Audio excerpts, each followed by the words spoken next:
बड़ी खबर के साथ कर रहे हैं नोटबंदी का मामला। दरअसल जस्टिस बी.आर. गवई फैसला पढ़ रही हैं नोटबंदी के खिलाफ जो याचिकाएं दायर की गई उस पर। 7 दिसंबर को सुप्रीम कोर्ट ने फैसला सुरक्षित रखा था। सुप्रीम कोर्ट में नोटबंदी पर फैसला पढ़ना शुरू हो चुका है, कार्रवाई शुरू हो गई है और कुछ ही समय बाद फैसला सामने आ जाएगा। तो नोटबंदी मामले में सुप्रीम फैसला आज 58 याचिकाओं पर फैसला आएगा। नोटबंदी के खिलाफ ये तमाम याचिकाएं दाखिल हुई और इससे पहले 7 दिसंबर को सुप्रीम कोर्ट ने फैसला सुरक्षित रख लिया था। नोटबंदी पर यह फैसला आज 58 याचिकाओं पर आएगा। 5 जजों की बेंच इस पर फैसला सुनाएगी। फैसला पढ़ा जा रहा है और कुछ ही देर में पूरे देश के सामने ये फैसला होगा। अपने अपने तर्क सामने आए हैं। केंद्र का कहना है नोटबंदी से डिजिटल अर्थव्यवस्था को फायदा हुआ है, तो वहीं कई लोगों की रोजी रोटी छिन गई। नोटबंदी से कईयों को नुकसान हुआ, बड़े बड़े रोजगार बंद हो गए। तो अपनी अपनी दलील है, अपने अपने कारण बताए जा रहे हैं। अब 5 जजों की ये बेंच क्या फैसला सुना रही है, ये आपको बताएंगे। फिलहाल फैसला पढ़ा जा रहा है और कुछ ही समय बाद ये फैसला सबके सामने होगा। 58 याचिकाएं दायर की गई थी नोटबंदी के खिलाफ। कहा यह गया था कि नोटबंदी करते समय नियमों की अनदेखी हुई है। इसको लेकर के 58 याचिकाएं दायर की गई हैं। इससे पहले भी इस पूरे मामले में सुनवाई हो चुकी है। फैसला जो था उसे सुरक्षित रखा गया था, लेकिन अब एक बार फिर ये बड़ी खबर सामने आ रही है। Justice B R. गवई फैसला पढ़ रही हैं। ये इस वक्त की बड़ी खबर आपको बता दें। 7 दिसंबर को सुप्रीम कोर्ट ने फैसला अपना सुरक्षित रखा था। नोटबंदी मामले में सुप्रीम कोर्ट का अहम फैसला आज आने वाला है। तो जस्टिस बी.आर. गवई पढ़ रहे हैं सुप्रीम फैसला। 7 दिसंबर को यह फैसला सुरक्षित रख लिया गया था और सुप्रीम कोर्ट ने नोटबंदी को जायज मान लिया है। ये बड़ी खबर इस वक्त आपकी टीवी स्क्रीन पर। नोटबंदी पर दायर सभी याचिकाएं यानी कि 58 की 58 याचिकाएं खारिज कर दी गई हैं। सुप्रीम कोर्ट का बड़ा फैसला, तमाम याचिकाएं खारिज करते हुए नोटबंदी को जायज माना है सुप्रीम कोर्ट ने। तो नोटबंदी पर सुप्रीम कोर्ट का बड़ा फैसला सामने आ चुका है, जिस पर सभी की निगाहें टिकी हुई थी कि क्या फैसला लिया जाएगा सुप्रीम कोर्ट की तरफ से। लेकिन सबके सामने सुप्रीम कोर्ट ने सभी याचिकाओं को खारिज कर दिया है। ये बड़ा फैसला लिया गया है और इसी के साथ देखिए जो केंद्र सरकार लगातार कह रही थी कि हमने अर्थव्यवस्था के लिए ये किया, डिजिटल अर्थव्यवस्था को बढ़ावा देने के लिए किया, ये केंद्र की तरफ से अपने पक्ष रखे गए थे। तो फैसला सुनाया जा रहा था, सुप्रीम कोर्ट की तरफ से फैसला पढ़ा गया। लेकिन देखिए नोटबंदी पर जो याचिकाएं दायर की गई थी 58 याचिकाओं को सुप्रीम कोर्ट ने यहां पर खारिज कर दिया है। ये याचिकाएं नोटबंदी के खिलाफ दायर की गई थी। तो ये सुप्रीम फैसला केंद्र सरकार के हक में। नोटबंदी पर दायर तमाम याचिकाएं खारिज। 58 याचिका खारिज करते हुए नोटबंदी को सही ठहराया गया है। सरकार का नोटबंदी का फैसला सही था और इसी के साथ केंद्र सरकार को ये सुप्रीम राहत सुप्रीम कोर्ट की तरफ से, जहां नोटबंदी को जायज मानते हुए तमाम याचिकाओं को खारिज कर दिया गया है। अपने अपने तर्क थे, लेकिन अब वो तर्क सब पीछे छूट गए हैं क्योंकि सुप्रीम कोर्ट का ये बड़ा फैसला नोटबंदी पर और नोटबंदी को जायज ठहराते हुए केंद्र सरकार को बड़ी राहत सुप्रीम कोर्ट की तरफ से। तो ये एक जज का फैसला है, 5 जजों की पीठ ये फैसला सुनाएगी। तो एक जज का फैसला सामने आ चुका है। उन्होंने जायज माना है नोटबंदी को और सभी जो याचिकाएं दायर की गई थी उन्हें खारिज कर दिया है। 58 याचिकाओं को एक जज ने खारिज कर दिया है। 5 संविधान पीठ की बेंच इस पूरे मामले में अपना फैसला सुना रही है, लेकिन ये एक जज का फैसला सामने आ चुका है अभी तक। जस्टिस गवई का ये फैसला है, जिन्होंने फिलहाल इन 58 याचिकाओं को रद्द कर दिया है और नोटबंदी को जायज माना है। तो 5 जजों की बेंच है। एक जज जस्टिस गवई, जिनका ये फैसला, जिनके मुताबिक नोटबंदी सही थी, नोटबंदी जायज थी, केंद्र सरकार की तरफ से जो किया गया वो सही किया गया। Justice B R. गवई का ये फैसला सामने आया है। 5 जजों की ये बेंच है। बाकी 4 जजों का फैसला भी पढ़ा जा रहा है और जिससे जैसे जानकारी मिलती जाएगी भारत 24 हर अपडेट आपको बताता जाएगा।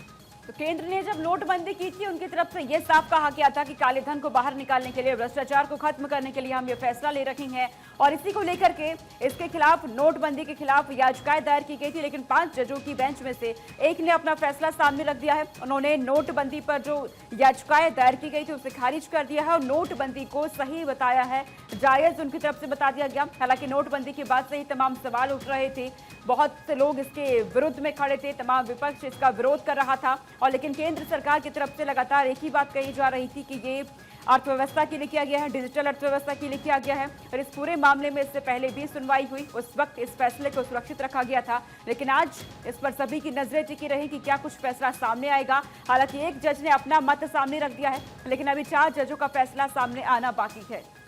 बिल्कुल, तो इसका इंतजार लगातार जारी है और फैसला पढ़ा जा रहा है, आपको भी बताते रहेंगे। लेकिन फिलहाल सुप्रीम कोर्ट ने नोटबंदी को जायज मान लिया है। जस्टिस गवई के मुताबिक ये फैसला जायज था, केंद्र सरकार की तरफ से उठाया गया सही कदम था, सरकार का ये सही फैसला था। नोटबंदी की प्रक्रिया में कोई भी गड़बड़ नहीं हुई है। जिस तरह के आरोप लगते आए कि सही नियम कानून फॉलो नहीं किए गए, सही गाइडलाइंस फॉलो नहीं की गई, अचानक से नोटबंदी का ये फैसला जनता पर थोप दिया गया। लेकिन अब इन तमाम 58 याचिकाओं को जस्टिस BR गवई ने खारिज करते हुए नोटबंदी का ये फैसला सरकार का सही ठहराया और इसी के साथ केंद्र सरकार को ये राहत दी गई। तो नोटबंदी पर सुप्रीम कोर्ट का बड़ा फैसला सामने आ चुका है। नोटबंदी आपको याद होगी, जिसकी अब हुई थी, उस वक्त तमाम लोग, पूरा देश ही कह सकते हैं कि लाइनों में लगा था नोटबंदी के बाद, और उसी के बाद से ही तमाम सवाल खड़े हो रहे थे। बहुमत से नोटबंदी पर सुप्रीम कोर्ट का ये फैसला सामने आया है। इस वक्त की ये बड़ी खबर आपको बता रखी है। नोटबंदी पर सुप्रीम कोर्ट में फैसला पढ़ा जा रहा है, एक जज का फैसला अब तक सामने आ चुका है और बाकी के फैसले सामने आने बाकी है, और इसी पर नजर टिकी है कि क्या फैसला लिया जाएगा सुप्रीम कोर्ट की तरफ से। हालांकि सुप्रीम कोर्ट ने नोटबंदी को सही बता दिया है, जैसा कि केंद्र सरकार लगातार जिक्र कर रही थी कि हमने नोटबंदी क्यों की है, लेकिन विपक्ष और इसी के साथ तमाम लोगों की तरफ से ये आरोप लगाए जा रहे थे कि यहाँ पर नियमों की अनदेखी हुई है नोटबंदी करने के दौरान। लेकिन नोटबंदी पर दायर याचिकाओं को खारिज कर दिया गया है। कुल 58 याचिकाएं दायर की गई थी, जिसे सुप्रीम कोर्ट ने खारिज कर दिया है। नोटबंदी की प्रक्रिया के दौरान कोई गड़बड़ी नहीं हुई है, ये कहा गया। 5 जजों की बेंच का 4-1 को इस वक्त बहुमत नजर आ रहा है। दरअसल एक जज ने अपना मत सामने रख दिया है। तो सुप्रीम कोर्ट ने नोटबंदी को जायज माना है और 5 जजों की बेंच से ये फैसला फिलहाल 58 याचिकाएं खारिज करते हुए नोटबंदी की प्रक्रिया में कोई गड़बड़ी ना बताते हुए नोटबंदी को सही बताया गया है। 5 जजों की इस बेंच का 4-1 से बहुमत का फैसला सामने आया। और इसी खबर पर हमारे सहयोगी सुमित हमारे साथ जुड़ चुके हैं, सीधे उन्हीं का रुख करेंगे सुप्रीम कोर्ट से। सुमित हमारे साथ है। सुमित, क्या कुछ जानकारी है, क्या अपडेट, क्या साफ हो चुका है कि सुप्रीम कोर्ट की तरफ से केंद्र सरकार को ये राहत देते हुए नोटबंदी को जायज ठहरा दिया गया है? जी बिल्कुल, देखिए केंद्र सरकार को सुप्रीम कोर्ट से बड़ी राहत मिली है नोटबंदी मामले में, क्योंकि सुप्रीम कोर्ट ने 2016 में जिस तरह से नोटबंदी का जो फैसला सरकार की ओर से लिया गया था उसको कानूनी तौर पर सही करार दिया है और 58 याचिकाएं नोटबंदी के खिलाफ जो दायर की गई थी उसे सुप्रीम कोर्ट ने सिरे से खारिज कर दिया गया है।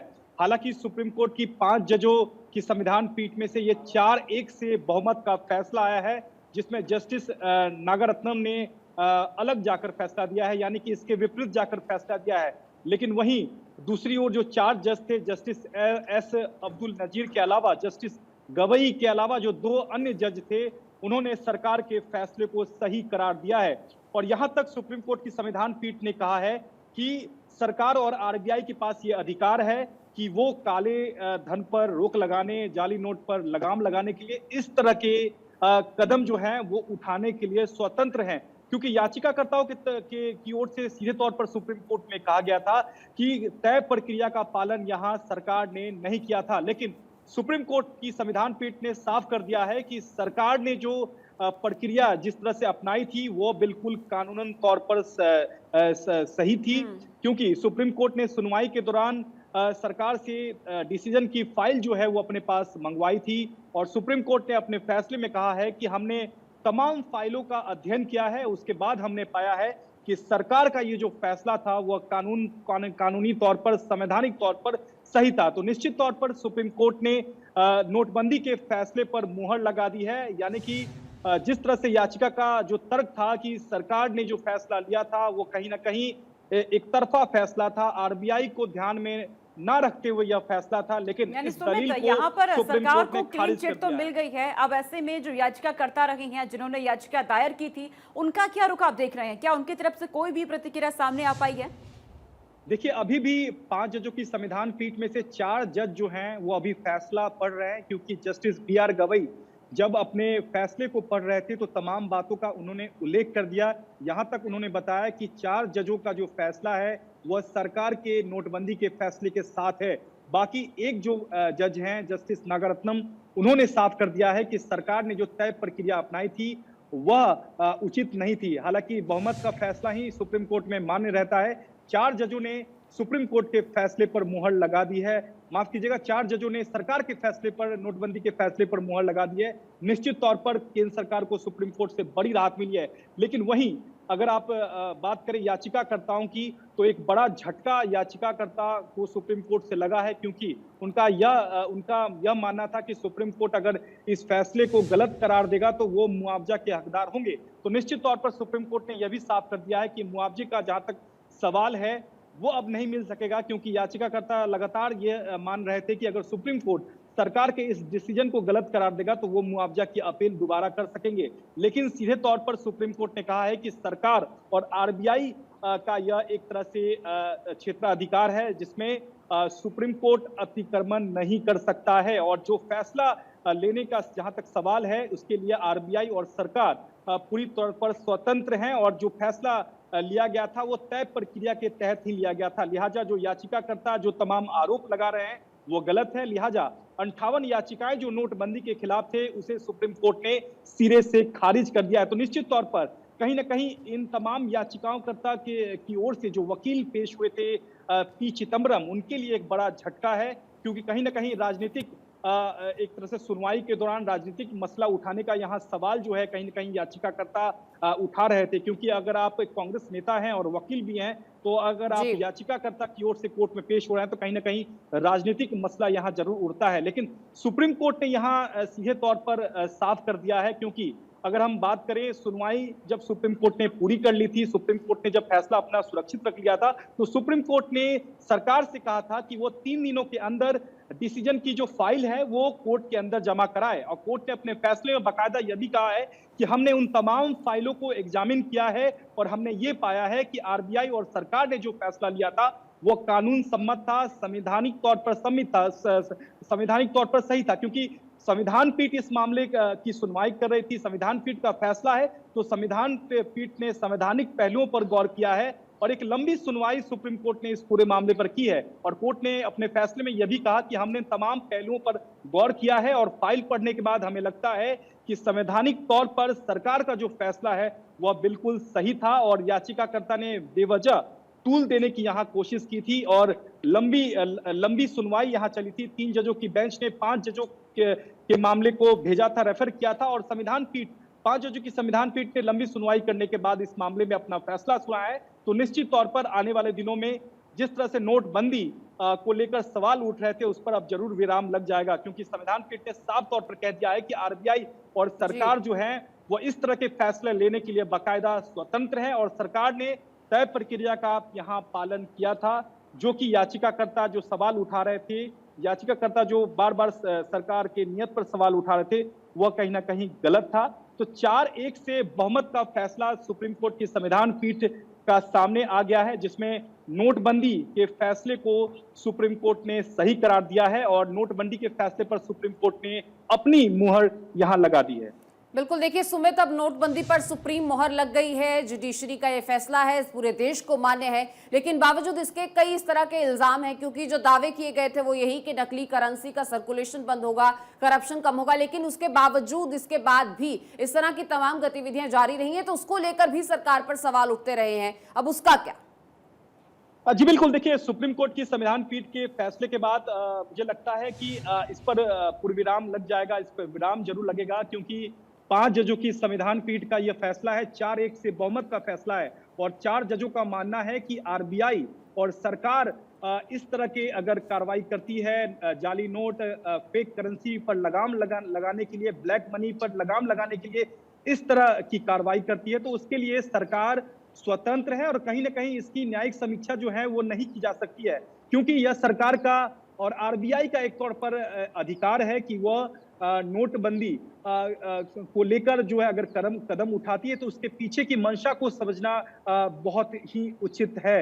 ये यहाँ सुप्रीम कोर्ट की संविधान पीठ ने अपने फैसले में कहा है, क्योंकि यहाँ फेक करेंसी, जाली नोट को रोकने की कवायद थी, ब्लैक मनी को यहाँ पर पाबंदी लगाने की यहाँ कोशिश की गई थी, यहाँ तक कि काले धन का जहाँ तक सरकार ने सुप्रीम कोर्ट में अपने हलफनामे में बात कहा था, कहीं ना कहीं उससे सुप्रीम कोर्ट ने इत्तेफाक जाहिर किया है और कोर्ट ने कहा है कि इस पर आरबीआई के फैसले पर सुप्रीम कोर्ट जो है वो मुहर लगाता है, सरकार के फैसले पर कोर्ट जो है अपनी मुहर लगाता है। तो निश्चित तौर पर आज के सुप्रीम कोर्ट के फैसले के बाद यह एक तरह से इस पर पूर्णविराम जरूर लग जाएगा, क्योंकि एक बड़ा झटका याचिकाकर्ता के लिए है, क्योंकि याचिकाकर्ता की ओर से कांग्रेस नेता और वरिष्ठ वकील पी चिदम्बरम जब कोर्ट में पेश हुए थे, उन्होंने तर्क दिया था कि यह सिर्फ एक तरह से प्रधानमंत्री नरेंद्र मोदी का एक तरफा फैसला था, आरबीआई को ध्यान में ना रखते हुए यह फैसला लिया गया था।